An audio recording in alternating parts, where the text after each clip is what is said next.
Sheriff's office will call me out every once in a while for wild horses getting out. We chasing them.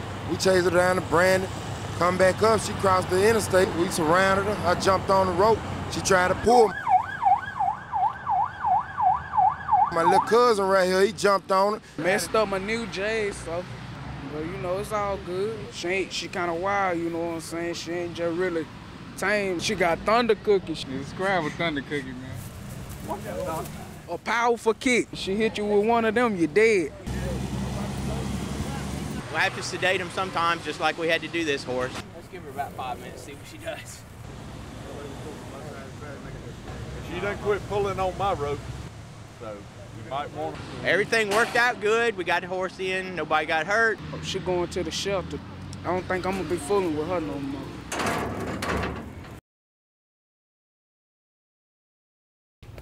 When they said it was going to come up this high, I never believed it. I mean, no, I don't think anybody out here believed it. Jenny Hynum could never believe that her home would one day stand out like an island in her neighborhood. She says she's one of the few left on her street, and to reach that street, she has to take a boat. Just on a zip line, and we have to pull it to get in and pull it to get out. Hynum considers herself lucky. All of her family members in the neighborhood have several feet of water inside their homes. It's pretty devastating, especially when you see, you know, the people you love the most, you know, they've lost their stuff. We almost cried with them today because it was really painful to hear. Meta Patton works at a mobile clinic for the VA Medical Center.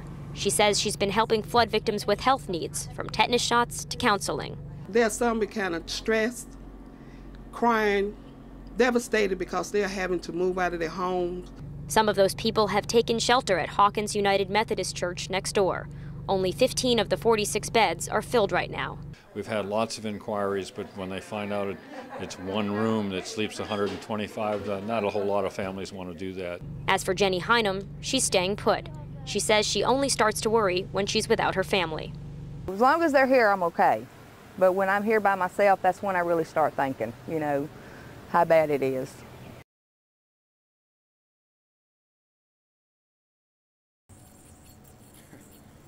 It's a very annoying bug on my face right now.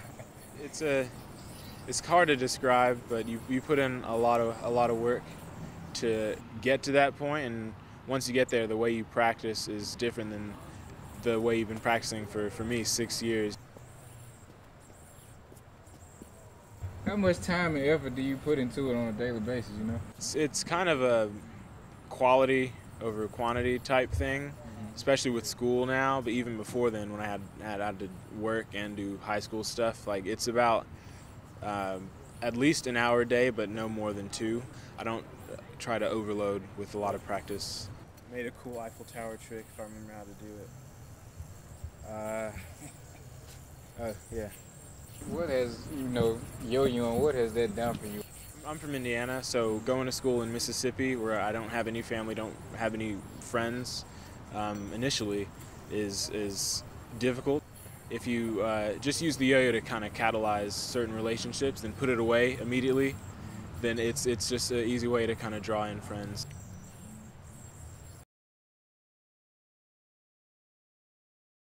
What's going on in your car? You're hitting on my cones. The fairgrounds turned into a driving course and a reminder. Texting does kill because I was very distracted while driving and texting. Brittany learned because of a lesson set up by law enforcement and Allstate Insurance. There have been so many dangerous, fatal accidents here recently, and even one as early as yesterday. So it's a message that really hits home, that the timing is right. Here, they put teens behind the wheel.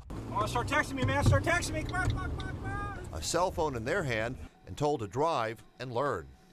I'm about to kill this thing. Oh, you killed Louie. Oh, I think Louie's dead. Texting and driving is probably becoming as big a problem as the impaired driver. It's one of the things that can change your driving behavior within a second. Not just teens put to the test, but the parents too. Why you gotta go through the cone? No, I don't. Yes, you do.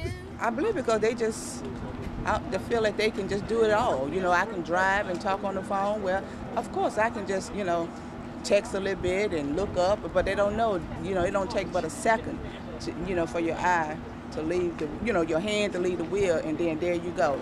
She knocked over like 10 cones. Kill the dummies. Experts say distracted driving can increase the risk of crashing by 23 times. I don't see Santa Claus. Be a little Santa magic going on to get us from here very quickly up to the North Pole. And once we get up there, we'll pull into a big hangar and let the kids out. And Santa's got a pretty good treat set up for them. Drop that tail! Drop that tail!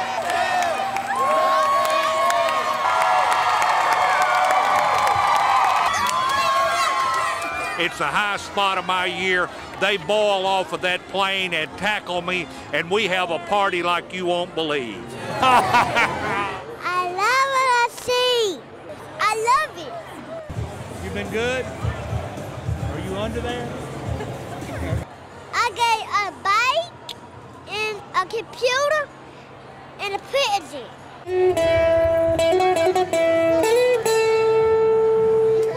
Merry Christmas!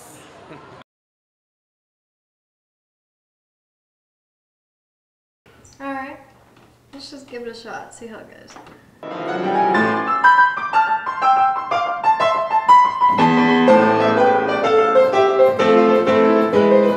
It's a performance 90 furious seconds long. Sarah Beth James' selection for talent wastes no time showing the judges she knows her way around the piano. It's Piano Fantasy by William Joseph. It's kind of a contemporary piece, so I feel like people who don't know a lot about the piano can really appreciate it, but it's also very difficult. So the people who are accustomed to the piano will appreciate the talent. Sarah Beth says she got serious about playing the piano while she was in high school when she started competing in the Junior Miss program.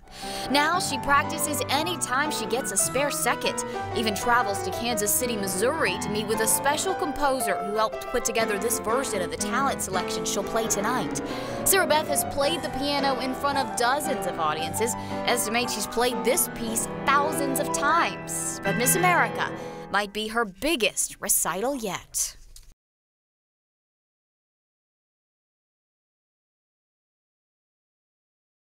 Gulfport residents Jason and Virginia Diamond have a message for President Obama. Put all the shipboat captains who are currently out of work to work right now. We have all these shrimp boats here. Well, let's put them to work skimming oil. Instead of them just catching a few shrimp, put them out there and work skimming for the oil. The need for more skimming boats can easily be seen by the video captured by our cameras Sunday. Barbara Viskip for the Mississippi Department of Environmental Quality called what she saw concerning. Monday, I asked the president about the lack of skimmers, and he says more needs to be done to get them out on the water. One of the key points that we made was with the regional incident commander is we've got to make sure that we've got a full inventory. We know exactly what the capacity of each of these boats are. We've made sure that people are being trained, and we're matched up folks who are trained with these vessels. And we start